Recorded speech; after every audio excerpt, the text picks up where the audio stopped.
Bom dia, boa tarde, boa noite. Eu não sei em que horário você está me assistindo. Meu nome é Lucas Emanuel Carvalho Cavalcante. Eu sou ligante da Liga Acadêmica de Urgência e Emergência do Agreste, a LAURGEN. E hoje, nesse vídeo para a segunda jornada acadêmica do NCV, a gente vai comentar sobre intubação orotraqueal nos casos de coronavírus. Quando a gente fala de intubação orotraqueal, a primeira coisa que a gente tem que saber é do que se trata a intubação orotraqueal. O procedimento de intubar um paciente é você passar um tubo através da via orotraqueal dele. E aí esse procedimento, ele entra dentro de uma categoria que é conhecida como procedimentos geradores de aerossóis, os PGAs, que formalmente eles são descritos como procedimentos que têm uma capacidade de gerar mais aerossóis infectantes do que tossir, falar, espirrar. E aí, considerando isso, sabendo que é intubação e sabendo que é um PGA, a gente tem que entender sobre as vias aéreas, um pouco de anatomia. A anatomia das vias aéreas superiores ela é relativamente complexa, e aí a gente só vai falar daqui realmente o que é importante como marco referencial anatômico para a intubação. A primeira estrutura que a gente tem que saber aqui é a língua. A língua ela está aqui na cavidade oral. E vocês notam que ao final aqui da língua eu tenho essa estrutura cartilaginosa conhecida como epiglote, a famosa epiglote. Entre a epiglote e a língua, ali eu vou ter uma depressão, uma espécie de suco, conhecido como valécula. E é justamente na valécula que eu vou mirar para poder colocar a ponta da lâmina do meu laringoscópio, que é esse instrumento aqui. Então, nessa imagem aqui, vocês podem notar a língua do paciente e aqui a lâmina do laringoscópio indo na valécula, que é esse suco entre a língua e a epiglote.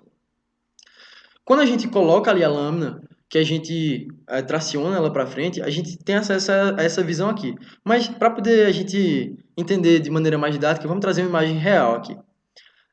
Superiormente, a gente consegue identificar nessa imagem a epiglote. A epiglote é essa estrutura aqui, superiormente. Depois, aqui a gente consegue identificar as pregas vestibulares. E essas cordinhas brancas aqui são as cordas vocais, ou pregas vocais. Depois, vocês notam que tem uns carocinhos aqui nessa imagem, e esses carocinhos fazem parte de uma série de cartilagens que simplesmente compõem a estrutura dessa região, não vão ser importantes para a gente. Via epiglote, via as pregas vestibulares, via as pregas vocais. Notem aqui nessa imagem, aqui à esquerda, que eu consigo ver alguns anéis, é uma estrutura anelada. Isso aqui é justamente a traqueia, e o nosso tubo ele vai entrar aqui. Saber a anatomia é muito importante não só para o procedimento, mas para eu saber se a via aérea ela vai ser difícil ou não. E aí, a famosa classificação que avalia se uma via aérea é difícil ou não é a classificação de Mallampati. É uma classificação muito clássica, em que ela vai de 1 a 4. E aqui, de maneira para ser didático mesmo, a gente trouxe os marcos anatômicos que vão definir cada categoria. Ou seja, eu só consigo ver aquele tipo de aquela estrutura naquela classificação de Mallampati.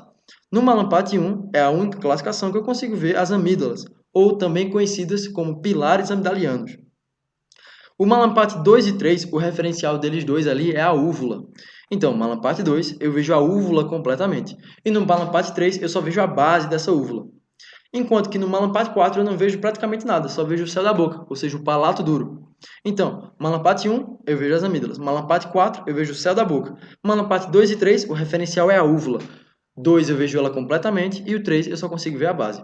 Em seguida, outra classificação de perviedade, para ver se a via aérea é difícil ou não, é o Cormack-Lehane. Essa classificação aqui, assim como o Malampati, vai de 1 a 4. E aí, o referencial dela, ao invés de ser essa visualização externa das vias aéreas, é justamente aquela imagem que a gente comentou, de que a gente consegue visualizar epiglote, pregas vocais, pregas vestibulares ali, a região glótica. E aí, o Cormac-Lehane tipo 1, você tem plena visualização. É como aquela imagem que a gente viu. Eu consigo visualizar todas aquelas estruturas ali. Já o Cormac-Lehane 2, eu consigo ver ainda ali o orifício traqueal, onde eu vou inserir o meu tubo, mas eu não consigo ver ele completamente, é uma visualização parcial. Já no Cormac-Lehane 3, eu só vejo a epiglote. E no Cormac-Lehane 4, eu não vejo nada. Como assim eu não vejo nada? Vamos trazer aqui uma imagem real também. Notem, no Cormac-Lehane tipo 1, eu vejo completamente aquelas estruturas que a gente comentou. No 2, eu só vejo um pouquinho do orifício em que eu vou inserir o meu tubo. Já no 3, quem domina essa imagem, o grande marco aí, é a epiglote. E no 4, eu provavelmente aqui estou vendo só a parte final da língua. Eu não estou conseguindo visualizar as estruturas glóticas. E no caso do coronavírus, do que é que se trata? O que é que vai mudar no processo de intubação para o coronavírus? Tudo vai girar em torno de prevenção.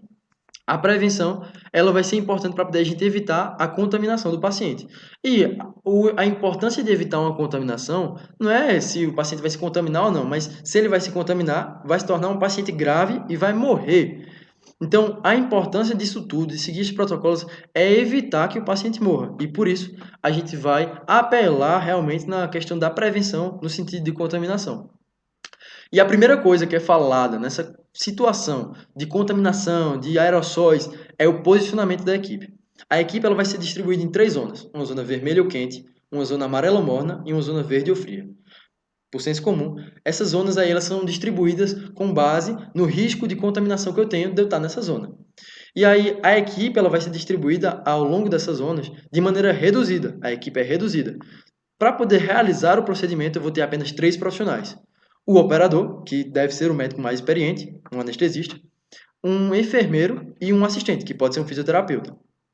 Já na zona amarela ou morna, eu vou ter 2 circulantes que vão eventualmente ajudar qualquer tipo de intercorrência que ocorra, juntamente com equipamentos para essas intercorrências, que podem ser um carrinho de parada, o paciente parou, ou uma maleta de via aérea completa. Tem que estar esses dois aí, que caso o paciente tenha uma via aérea mais difícil do que foi esperado e foi avaliado, esse circulante ele entra aí com esse material para a gente utilizar.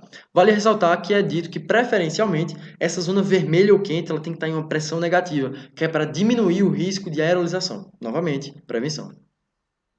O procedimento de intubação ele pode ser dividido em 3 etapas: pré-intubação, intubação e pós-intubação. A pré-intubação ela tem vários marcos aí: a paramentação, preparar o material. A gente vai comentar melhor sobre todas as etapas. A intubação ela consiste em você passar realmente o tubo em si, e a pós-intubação é mais procedimentos que vão garantir que o procedimento foi feito de maneira correta. A primeira etapa da pré-intubação é a paramentação. A paramentação ela vai contar com vários materiais, e esses materiais eles são os materiais que vão evitar justamente você se contaminar em procedimentos geradores de aerossóis. Então aí a gente vai contar com touca, face shield, luvas de cano longo, óculos de proteção, máscara N95 ou equivalente, não vale uma máscara cirúrgica, e um avental impermeável descartável, tem que ser impermeável, de normalmente fibra grossa.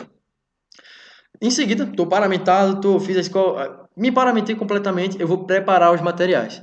Didaticamente, a gente pode separar os materiais em 2: os que vão ser inerentes ao procedimento em si de intubação e que eu não posso esquecer de maneira alguma, e os que eu vou ter ali à mão. Primeiramente, os que são inerentes, que sem eles eu não intubo, eu vou falar do dispositivo bolsa válvula máscara mais o filtro EPA, que é o ambu mais o filtro. E esse dispositivo ele vai ser importante na fase de pré-oxigenação do nosso paciente. Essa é uma fase muito importante e por isso que ele está aqui, nos materiais que a gente não pode esquecer. Em seguida, eu tenho que ter as seringas com as drogas que eu vou fazer a sedação do meu paciente já aspiradas e, além de aspiradas, identificadas. Depois, eu vou fazer uma intubação. Eu não posso esquecer do laringoscópio.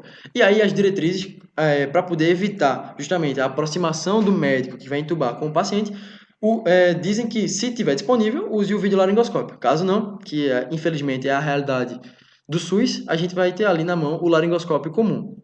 E por fim, eu não posso intubar um paciente sem o tubo endotraqueal. Então eu vou ter ali o meu tubo endotraqueal. E aí, no sentido de prevenção de contaminação, é dito que o tubo endotraqueal ele tem que ser vedado. E aí, para ele ser vedado, estão normalmente falando de 2 possibilidades. Você pode utilizar ou um êmbolo para poder tampar ali o meu tubo, ou uma pinça que vai literalmente clampear o meu tubo e vai vedar ele. E aí, quando a gente vai falar desse processo de vedação, é um êmbolo de uma seringa aquilo dali. Então eu tiro o êmbolo da seringa, essa parte borrachuda, eu acoplo ele lá, o tubo ele faz uma espécie de encaixe, e aí esse encaixe ele vai ser feito, mas ele só deve ser feito, ou você fez e depois tem que tirar, porque eu vou fazer o seguinte: eu vou furar esse meu êmbolo com um gel 14 normalmente, para poder passar o meu fio guia. Aí você pensa, mas ele vai furar, não era para estar vedado? Mas eu tenho que passar o fio guia. E aí eu vou furar o meu êmbolo, vou passar o fio guia por esse êmbolo, que é esse fio metálico que está aí na imagem, e aí eu vou finalmente acoplar, passando o fio guia por dentro do tubo endotraqueal, o êmbolo no tubo endotraqueal. Notem aqui essa figura final: o êmbolo com o fio guia passando pelo meio, o tubo endotraqueal e por final aqui o cuff, que é essa bolsinha que a gente vai insuflar quando a gente entubar o paciente. Os outros materiais que a gente pode ter à mão, eu coloquei aqui primeiramente o fio guia, porque o fio guia faz parte, mas ele não é aquele material inerente. O outro material que é tipo um fio guia é esse buggy, ou bug, que é uma espécie de fio guia, na verdade, só que ele é mais flexível, ele é um fio guia plástico. E ele tem essa ponta traumática aqui, inclinada. E aí, o interessante de você entubar com bugie é que você pode sentir os anéis traqueais. Você sente uma espécie de resistência intermitente, que é dita. Você está lá entubando, e aí a ponta traumática vai passar nas cartilagens da traqueia e você vai conseguir sentir isso. E aí, utilizando o bugie, você tem uma maior taxa de sucesso na sua intubação. Em seguida, a seringa, que vai insuflar o cuff, uma máscara laríngea para eventuais intercorrências, um aspirador, caso o paciente ele regurgite, um capnógrafo, a gente vai comentar mais para frente sobre isso.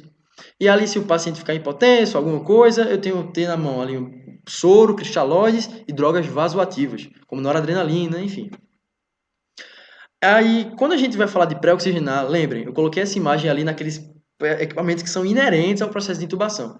Pensem comigo, pré-oxigenar, ele vai ser uma etapa tão importante para o processo de intubação, porque você vai preparar o seu paciente para ele passar por um processo de apneia. Ele vai enfrentar ali um certo tempo de apneia. E esse tempo de apneia, ele vai conseguir enfrentar se você tiver com saturação boa. E você só garante isso pré-oxigenando bem o paciente. Imagina que você vai fazer uma competição em que você e seu amigo e vocês vão mergulhar numa piscina. Vocês vão ir e voltar na piscina. A piscina é gigante. Quem é que tem mais chance de conseguir ir e voltar? Você que assistiu essa aula e respirou lá, se pré-oxigenou, ou o seu amigo que está lá afobado e vai direto nadar? Você, obviamente. Então, a pré-oxigenação é nada mais do que garantir que esse paciente ele tenha essa reserva respiratória para enfrentar um período de apneia. E aí essa pré-oxigenação, no caso do coronavírus, ela vai ser feita de uma maneira curiosa. Notem aqui que eu tenho o dispositivo bolsa, válvula, máscara, mais o filtro EPA. É muito importante esse filtro aqui, mais o filtro EPA. E aí, através dessa imagem, a gente tem uma dedução de que ela está apertando o ambu, mas ela não está. Você simplesmente vai acoplar a máscara no paciente e vai conectar esse dispositivo aqui a uma fonte de O2. Está vendo aqui a fonte de O2? Uma fonte de O2 que vai garantir oxigênio a 100% para o meu paciente durante 3 a 5 minutos. E aí eu não vou ventilar esse paciente, eu não vou apertar, pelo risco de aerolização. Eu só vou garantir a pré-oxigenação, a disponibilidade do fluxo de O2. Em seguida, eu pré-oxigenei, vem uma etapa muito importante, que é muito temida, a sedação. E a sedação ela tem dois grandes braços, dois grandes rumos que podem ser tomados.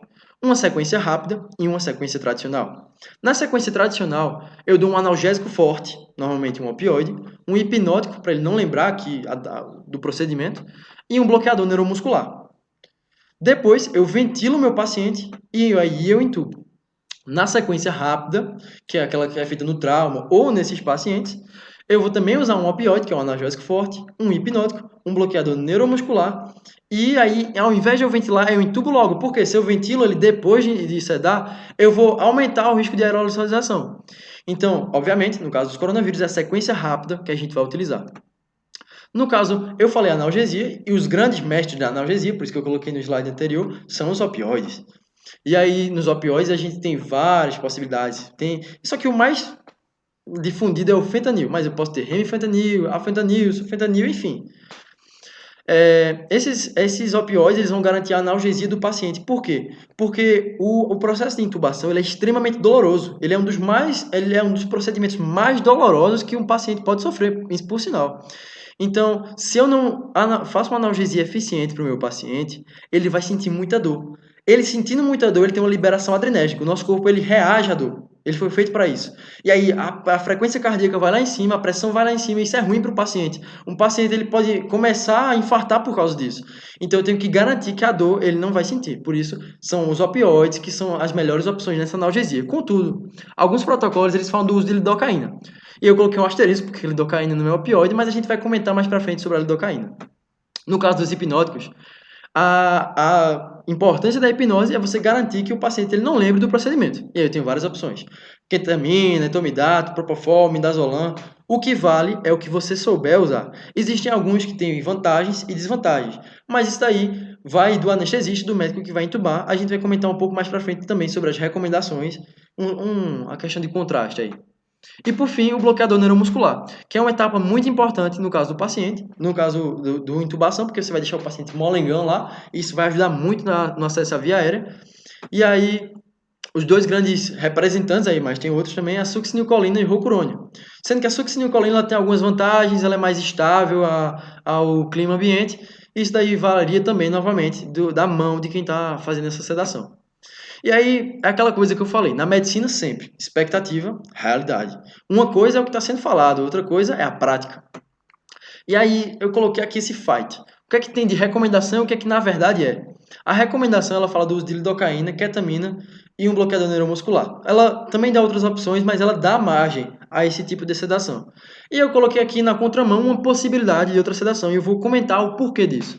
A lidocaína, ela tem um poder de analgésico, ela tem um poder que ela vai diminuir a reatividade das vias aéreas, mas a lidocaína, ela não faz nada disso bem. Ela não é tão potente, um analgésico tão potente, e ela não diminui tanto a reatividade das vias aéreas. Não é porque ela faz que ela faz bem. Então, ela está sendo recomendada para o coronavírus por causa disso, dela diminuir a reatividade. Mas, a gente sabendo disso, a gente sabe que se eu fizer a lidocaína, ela provavelmente não vai inibir esse reflexo do paciente.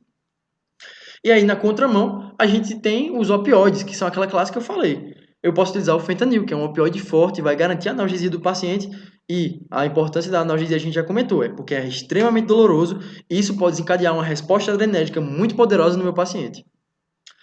Então, a lição que fica é: não trate como fentanil quem lhe trata como lidocaína. Isso aí é uma brincadeira que um anestesista chamado Tiago Amorim faz, mas que realmente é verdade. Depois, no caso do hipnótico, a recomendação ela fala da ketamina. O que é que tem problema da ketamina? Ela também dá margem, novamente, a outros hipnóticos, mas a ketamina, ela tem um poder analgésico, ela é hipnótico, mas a ketamina, ela tem uma liberação adrenérgica. É aquele problema, novamente, da dor. Ela tem uma liberação adrenérgica que isso é um efeito colateral da ketamina. Então, é a mesma história. Se tem um paciente que ele está debilitado já, é um paciente que ele é idoso, ele não pode sofrer esse estímulo adrenérgico tão potente, ele não aguenta. Eu não vou usar ketamina. E aí, uma contrapartida, uma alternativa à ketamina é o etomidato, que é muito mais hemodinamicamente estável. Por fim, os bloqueadores neuromusculares, a gente não tem tanta discussão em relação a isso. Eu posso dar tanto succinilcolina ou rocurônio, como aqui a gente está fazendo uma recomendação, eu botei a succinilcolina. Outra coisa, nos pacientes com coronavírus, uma coisa importante que tem que ser ressaltada é o volume de distribuição. O que é isso? É o volume do seu corpo. Normalmente, um paciente que ele tem que ser entubado, ele já estava lá na UTI, ou ele chegou muito grave, e aí o volume de distribuição dele é maior. Desses pacientes que chegam graves de trauma. O que está na UTI, o volume de distribuição dele é menor. E aí eu tenho que pesar isso. Se o paciente ele é mais obeso, se ele tem maior volume de distribuição, eu peso mais a mão na sedação. Se ele é mais fraquinho, se ele é mais magro, se ele tem um volume de distribuição menor, eu peso menos a mão na sedação. Isso aqui é importante porque pacientes obesos, a gente viu aqui, no caso do a gente viu que pacientes obesos têm risco de coronavírus aumentado. A gente vê que esse vírus ele atinge tanto pessoas mais rígidas como pessoas mais debilitadas. Então, a gente tem que saber desse conceito de volume de distribuição.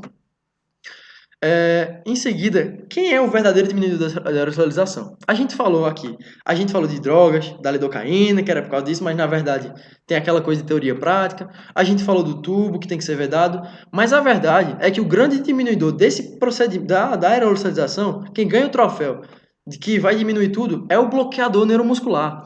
Essa etapa aqui, se brincar, é a mais importante.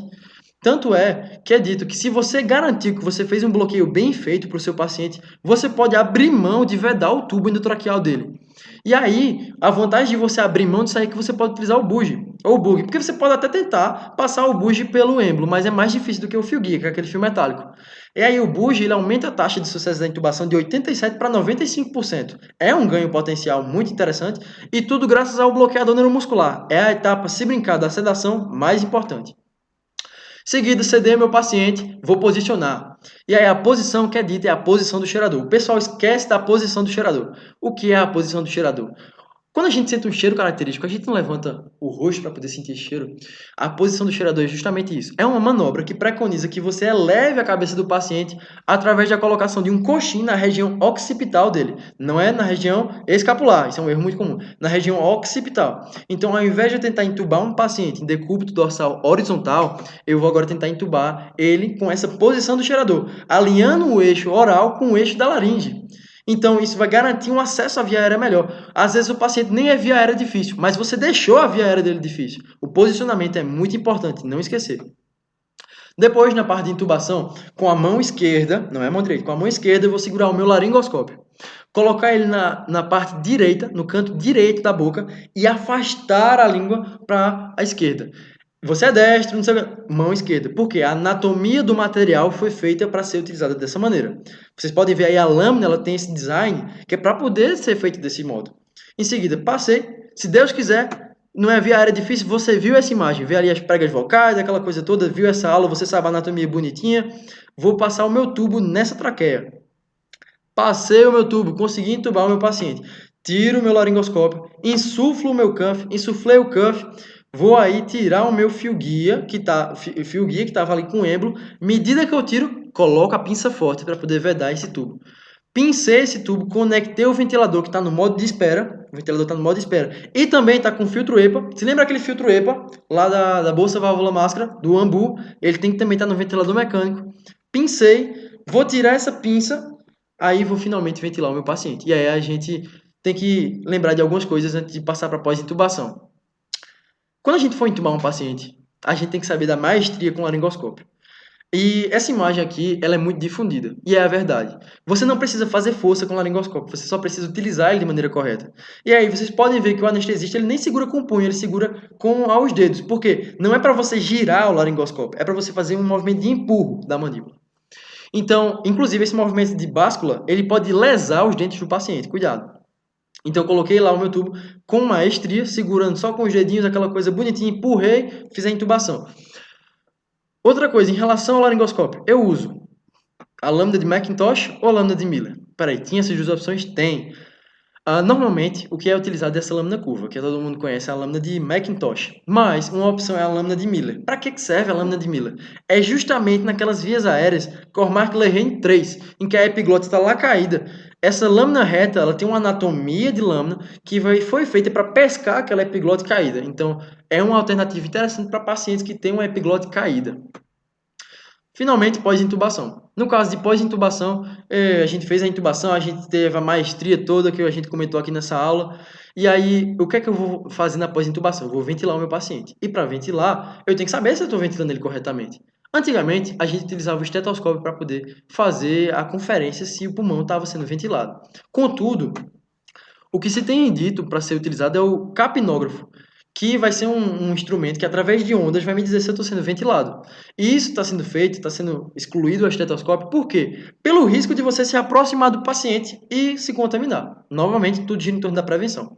Então, garantir que está entubado, tá, os dois pulmões, tudo bonitinho. Ali eu vou garantir se os sinais vitais do meu paciente estão tudo correto, pós-procedimento, fixar o meu tubo. Para fixar o tubo, eu posso utilizar alguns materiais que alguns hospitais com maiores recursos têm, que é esses materiais feitos só para fixação mesmo, ou eu posso utilizar os famosos cadarcinho e micropore. O cadarcinho é esse que eu amarro no tubo e faço a fixação, vou amarrando aqui na cabeça do paciente, né? Vou amarrando, mas faz como se fosse um laço mesmo. E o micropore, que é o esparadrapo, eu vou tracionar sobre o seio zigomático do meu paciente, isso é importante, para poder fixar bem o meu tubo. Tracionei, ele é microporo, ele tem microporos, ele adapta-se a esse estímulo. Fixei o meu tubo do meu paciente. Em seguida, vamos fazer aqui agora uma revisão. Já vimos que, para poder intubar, eu avalio a anatomia da via aérea do meu paciente para saber se vai ser uma via aérea difícil ou não. Depois, tudo no coronavírus gira em torno de prevenção, para poder evitar a morte. E, por fim, tem que seguir um passo a passo. Eu vou me paramentar, eu vou garantir o posicionamento da equipe, a equipe tem que saber o que ela vai fazer, vou pré-oxigenar, vou sedar, vou posicionar o meu paciente. E aí o grande rei que eu disse lá da aerolização, que evita ela, é o bloqueador neuromuscular, essa é uma etapa muito importante. E aí finalmente eu intubo. Eu tenho que seguir esse passo a passo. Então, gente, essas foram as minhas referências. Aqui é a equipe Laúgen, todos nós fizemos essa aula com muito gosto. O nosso muito obrigado, eu espero que todos tenham aproveitado, aproveitem essa jornada e estamos juntos nessa luta contra o coronavírus. Obrigado.